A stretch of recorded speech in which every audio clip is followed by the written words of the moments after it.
kalsada na rin din eh. Yan oh. Siguradong pagdating ng panahon mga idol ay yung mga taga-Bakawan at buhay na tubig ay siguradong madali na ang pagdala nila ng kalakal sa bayan dahil nga din sa ginagawang kalsada nga rin.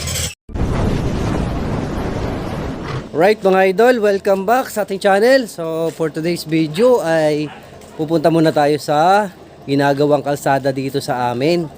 Dahil nga i-update ko kayo kung anong style na, kung anong nangyari na din sa ginagawang kalsada. Tara at samahan nyo kami. Yan nga mga idol, at nandito na tayo sa kalsada. Iyon. Tuwa ng aking anak dahil paborito pa naman niya aring laruin, mga bako. So yung kalsada natin is malapit na dito sa tower. Ayun yung tower oh. Tapos itong ginagawa na to ay dito na sa sa side ng mga mersa, sa lupa ng mga mersa to. Oh, ang galing oh. Ang galing ng bako oh. Yan.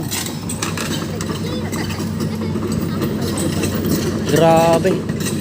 Ang galing oh.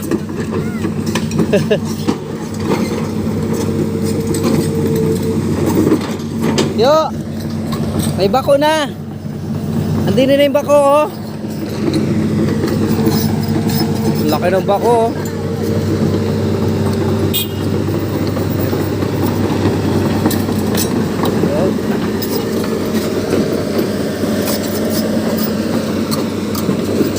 na mga idol at mag-out na yung bako. Grabe, laki ng bako talaga din eh. Kaya ang bilis nilang magtrabaho. At ito mga idol ay ataas pa. Yung kahoy na yon hanggang dyan pa ang taas ng ating tambakan. Tambakan pa yan ng mga nagagawa din eh. Doon sa taas ay may dalawang nagatrabahong bulldozer. At sa taas may isang bako pa, nag-breaker doon. Ayan oh. Ito tambakan pa to, ang laki pa ng tambak niya no. Yun oh, yung kahoy na yun daw ang pinakang finishing niyan. Grabe, ang taas na rin. Yan guys, so grabe ang taas na. Noon ay hindi namin makita ang ibabaw nitong na to, sampalok. Ngayon nakikita na. Ayan, lapitan natin yung mga naga-bulldozer din eh. Ang taas na oh.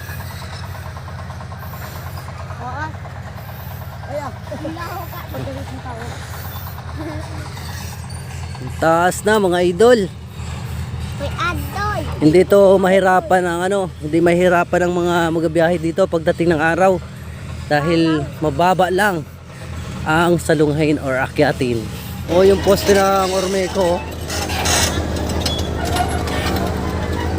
na, halos mapantay na pagkataas na ng tinambak. Grabe. At siguradong pagdating ng panahon mga idol ay yung mga taga-Bakawan at buhay na tubig ay siguradong madali na ang pagdala nila ng kalakal sa bayan dahil nga din sa ginagawang kalsada nga rin. Ito yung napakaganda at talagang nahiling ng mga tao, yung kalsada.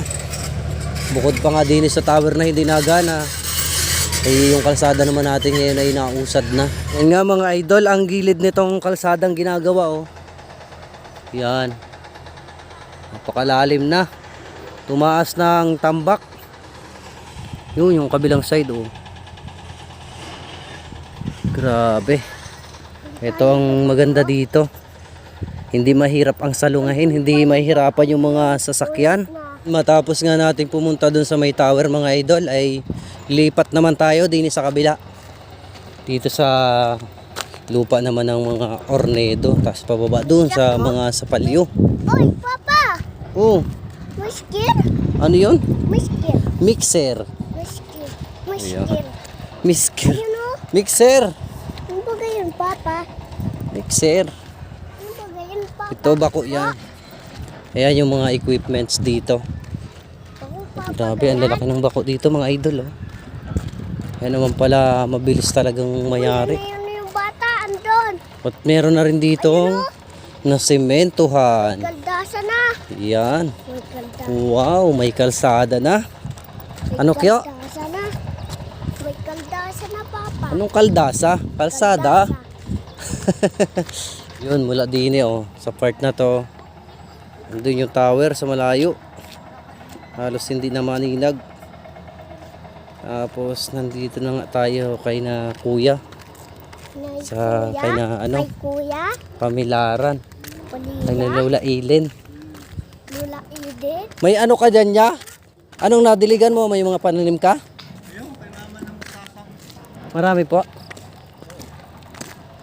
Yan si kuya oh, nagaigib.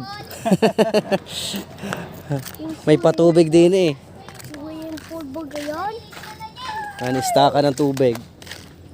Oh, ang layo na pala ng abot ng kalsada. Oh, ang ganda na. Ayo. Ang layo na. Pang kaltasa. Kalsada. Kaltasa. Yan mga idol at nandito na tayo kay Naluluntura. Yan, ito yung lupa ni Lulutura. Ayun, yung tower sa dulo ng bundok. Yan. At ang tambak naman ng lupa din eh, grabe oh. Napakataas oh. Yan, tingnan natin yung ilog din eh. Pero yung ilog eh, di nadaan ang tubig. Ah, nilagyan pala nila ito ng kwan. Papa, tayo dito. Drainage. May drainage pala ito. Wow, astig. Maganda nga naman na rin para yung tubig pag nagbahain ay di ang daan oh. Oh, Bakit, Papa? oh grabe. Napakaganda na rin. Papa, ando no. Ang ganda no. Oh, may swim. Ang ganda no, bibi ano. Uy, may pako. Grabe. Oh, yun oh. Ang ganda ng drainage oh. Linis. Oh, drainage. Ayun. So, ayun nga mga idol at napakaganda na ng kalsada namin dito ginagawa. Kumbaga, mga ilang panahon pa ay siguradong maganda na ang ating nadaanan at mabilis na ang kalakalan. Si Dade, andyan si Bak.